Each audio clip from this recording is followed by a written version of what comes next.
Hello students, आज के class में हम एक्सरसाइज 3 क्लास 10 का आर.एस. अग्रवाल का 3E एक्सरसाइज से कुछ क्वेश्चंस जो नंबर्स रिलेटेड है उसमें से हम लोग सॉल्व करेंगे।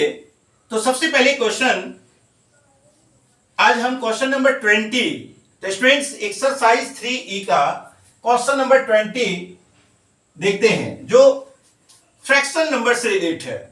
तो स्टूडेंट्स ये फ्रैक्शन क्या होता है? Ratio of numerator and denominator. तो सबसे पहले हमें ये फाइंड आउट करना कि इसका हम x को यानी कि इसको न्यूमरेटर को मानेंगे, फिर डिनोमिनेटर को मानेंगे, फिर उसके बाद हम इसका फ्रैक्शन लिखेंगे, फिर उसके बाद जो कंडीशन कह रहा है क्वेश्चन वो उस पर हम लोग ध्यान देंगे। तो स्टूडेंट्स सबसे पहले हम लोग मानते हैं कि let the numerator B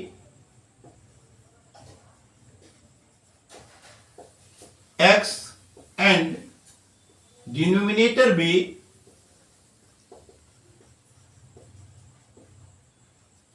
y। तो स्टूडेंट्स रिक्वायर्ड फ्रैक्शन क्या होगा? तो फ्रैक्शन होगा हमारा, रिक्वायर्ड फ्रैक्शन होगा x by y। Required fraction हमारा होगा स्टूडेंट्स क्या? x by y। क्या लिखेंगे? x by y। क्यों? क्योंकि ratio of numerator and denominator को ही हम लोग फ्रैक्शन कहते हैं। तो स्टूडेंट्स अब हम पहला कंडीशन पढ़ते हैं इस क्वेश्चन का, और वह क्वेश्चन का कंडीशन है कि अगर आप न्यूमरेटर में if 2 is added to the numerator of a fraction it reduced to 1/2। यानी कि न्यूमरेटर में केवल 2 जोड़ने से अगर उस फ्रैक्शन के न्यूमरेटर में हम 2 प्लस कर देते हैं यानी x plus 2 by y equal to वह फ्रैक्शन 1/2 के बराबर हो जाता है। क्लियर स्टूडेंट्स कि अगर न्यूमरेटर में 2 प्लस करते हैं और डिनोमिनेटर को अनचेंज रखते हैं यानी उसमें कोई बदलाव नहीं करना है, केवल कहा जा रहा है कि आप न्यूमरेटर में 2 प्लस करते हैं, अगर डिनोमिनेटर में 2 प्लस करते हैं तो वो फ्रैक्शन 1/2 हो जाता है। तो स्टूडेंट्स क्रॉस मल्टीप्लिकेशन करने से हम लोग लिखते हैं कि 2 इंटू एक्स प्लस 2 बराबर y। तो स्टूडेंट्स यहां पर हमारा 2x plus 4 equal to y हुआ।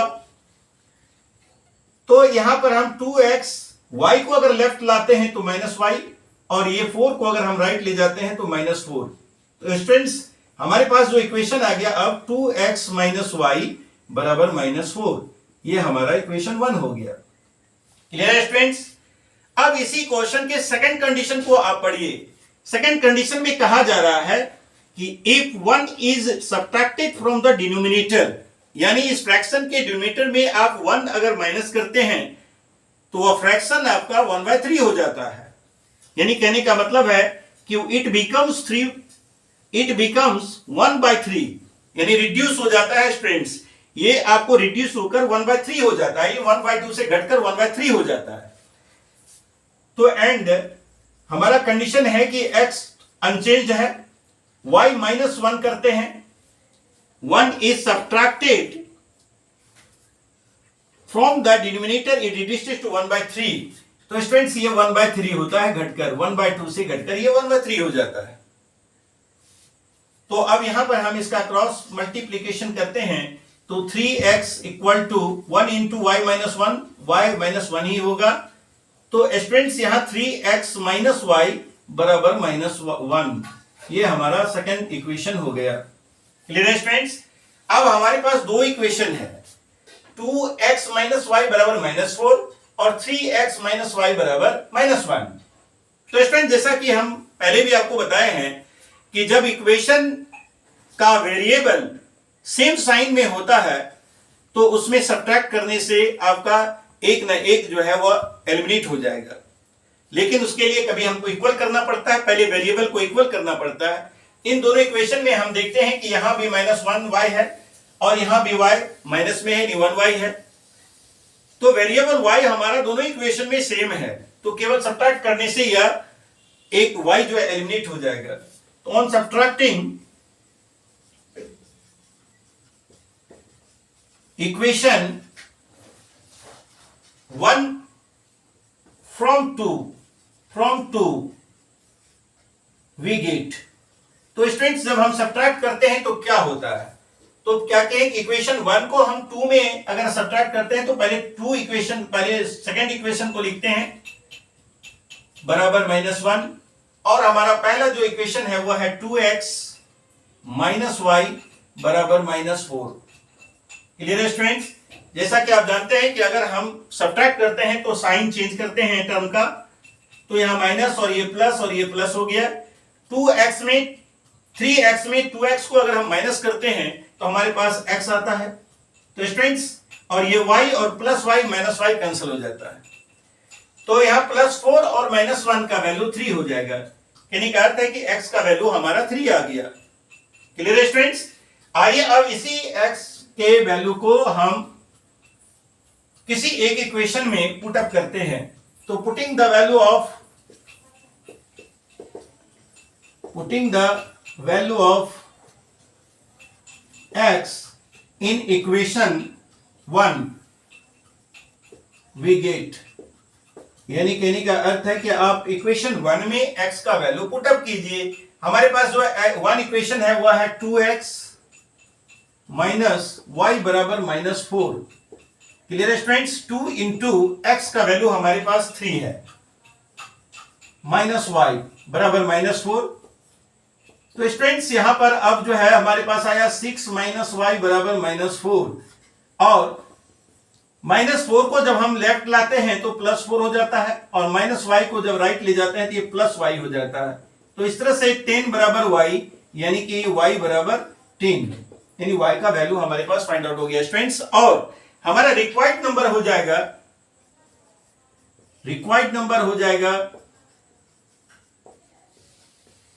x बाय y, यानी कि x का वैल्यू हमारे पास 3 है और y का वैल्यू 10 है। तो इस तरह से स्टूडेंट्स हमारा फ्रैक्शन फाइंड आउट हो गया, और वह फ्रैक्शन है 3/10। क्लियर है स्टूडेंट्स? इस तरह से ये फ्रैक्शन से रिलेटेड क्वेश्चन आपका सॉल्व हुआ।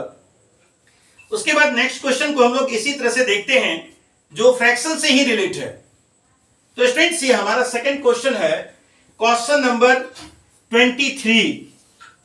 क्वेश्चन नंबर 23 को फिर गौर से देखिए कि क्वेश्चन नंबर 23 में क्या है। जो फ्रैक्शन से ही रिलेट क्वेश्चन है, इस तरह के क्वेश्चन 1 या 2 को प्रैक्टिस अगर आप करेंगे तो क्लियर से निश्चित रूप से आप ये सॉल्व कर पाएंगे इस तरह के फ्रैक्शनल क्वेश्चन को। तो स्टूडेंट्स सबसे पहले हम इसमें भी देखते क्वेश्चन क्या कह रहा है।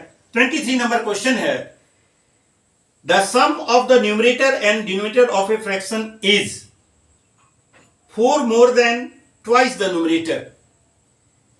फर्स्ट कंडीशन हमारा है, सबसे पहले तो हम स्टूडेंट्स क्या करते हैं, x और y जो न्यूमरेटर और डिनोमिनेटर को उसका मान लेते हैं। Late the numerator is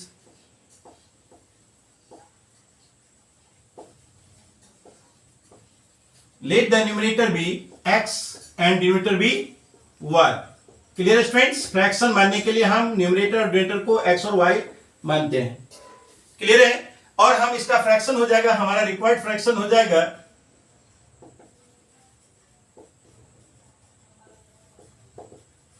x by y। अब सेकेंड क्वेश्चन का कंडीशन क्या कहता है अब पढ़ेंगे हम लोग, क्योंकि हमें जो फाइंड आउट करना था वो है रिक्वायर्ड फ्रैक्शन x और y, x बाय y। तो अब इसके क्वेश्चन के कंडीशन पर आते हैं स्टूडेंट्स। क्वेश्चन का कंडीशन कहता है कि the sum of the numerator and denominator of a fraction is 4 more than twice the numerator, यानी sum of the numerator and denominator यानी x plus y equal to 4 more than twice the numerator. कहने का अर्थ क्या हुआ students? The sum of numerator and denominator of a fraction is 4 more than twice the numerator। Twice the numerator का मतलब 2 into x plus 4, 4 more than का मतलब 2x plus 4। यानी ये जो sum of digits है, sum of जो numerator और denominator है, उसका वैल्यू numerator के 2 गुने से 4 ज्यादा है। कहने का अर्थ ये है twice the numerator, 4 more than twice the numerator। तो स्टूडेंट्स इसको हम इक्वेशन बनाते हैं x plus y, यानी x minus 2x plus y बराबर क्या होगा 4। क्लियर है students? Minus x plus y बराबर 4, या आप इसको y माइनस x भी लिख सकते हैं। तो आप इसको माइनस अगर नहीं रखना चाहते हैं तो आप लिखिए y माइनस x बराबर 4। ये इक्वेशन 1 हो गया हमारा। क्लियर है स्टूडेंट्स? उसके बाद इसके सेकंड कंडीशन को पढ़ते हैं। सेकंड कंडीशन कह रहा है if the numerator and denominator are increased by 3, if the numerator and denominator are increased by 3, they are in ratio 2:3।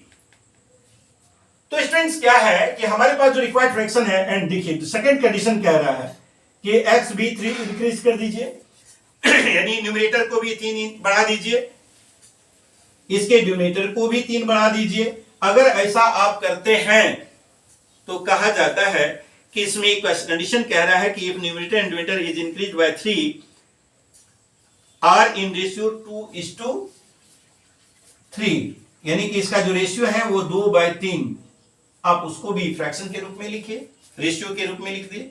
क्योंकि यहां फ्रैक्शन में हम यहां पर इसको फ्रैक्शन लिखे हैं स्टूडेंट्स कि अगर न्यूमरेटर को 3 इंक्रीज कर देते हैं तो न्यूमरेटर डिनोमिनेटर यहां रेशियो में है और हमारा ये रेशियो दिया है कि यानी कि अगर 3 आप इसको इंक्रीज करते हैं तो ये रेशियो 2/3 हो जाएगा। तो स्टूडेंट्स फिर क्रॉस मल्टीप्लीकेशन के द्वारा 3 से आप न्यूमरेटर को मल्टीप्लाई कीजिए और 2 से y को मल्टीप्लाई डिनोमिनेटर को मल्टीप्लाई कीजिए स्टूडेंट्स। तो क्या होगा, हम इक्वेशन फॉर्म करेंगे इससे 3x + 9 = 2y + 6। तो 3x अगर इस 2y को हम लेफ्ट में लाते हैं तो -2y, 6 हमारे पास राइट साइड में है, 9 को जब हम राइट ले जाते हैं तो -9 हो जाता है। तो क्लियर है स्टूडेंट्स कि ये अब हमारा जो इक्वेशन आ रहा है 3x - 2y = -3। क्लियर स्टूडेंट्स, हमारे पास जो इक्वेशन है वह है 3x - 2y = -3, यानी इक्वेशन 2। अब हमारे पास स्टूडेंट्स क्या है कि इक्वेशन 1 और इक्वेशन 2 हमारे पास फाइंड आउट हो गया। अब इसको हम सॉल्व करते हैं। तो देखिए स्टूडेंट्स क्या है कि इसका वेरिएबल पर अगर हम गौर करते हैं तो इसका जो वेरिएबल में y है वो +1 है और यहां पर इसका वेरिएबल y का जो है -2y है। तो इक्वेशन 1 में अगर हम 2 से मल्टीप्लाई करके अगर जोड़ प्लस कर देते हैं 2 के साथ तो वो कैंसिल हो जाएगा। तो पहले क्या करते हैं स्टूडेंट्स, सबसे पहले हम मल्टीप्लाई करते हैं इक्वेशन 1 को 2 से, और मल्टीप्लाइंग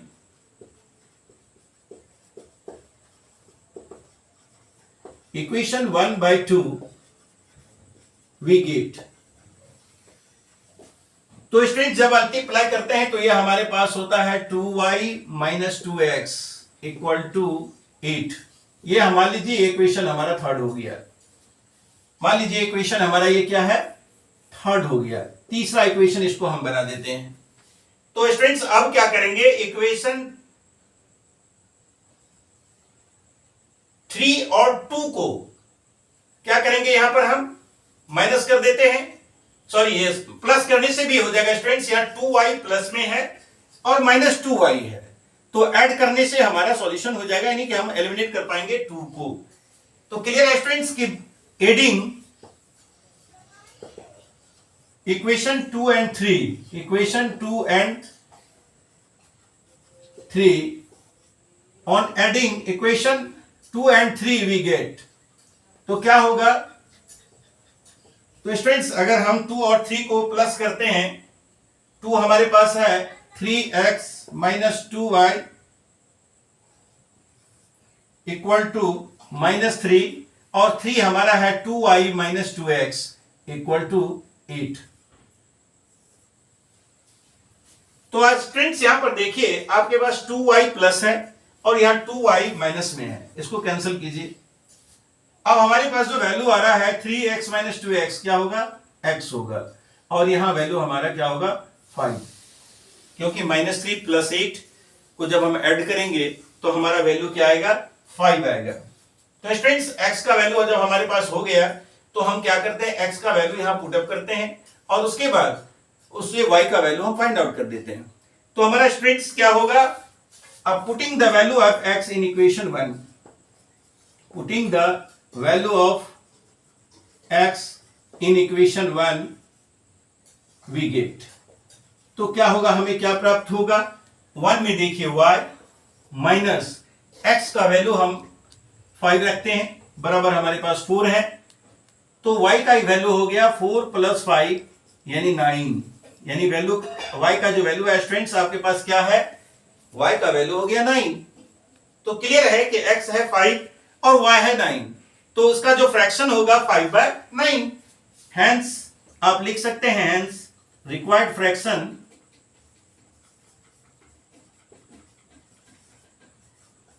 इक्वल टू 5/9।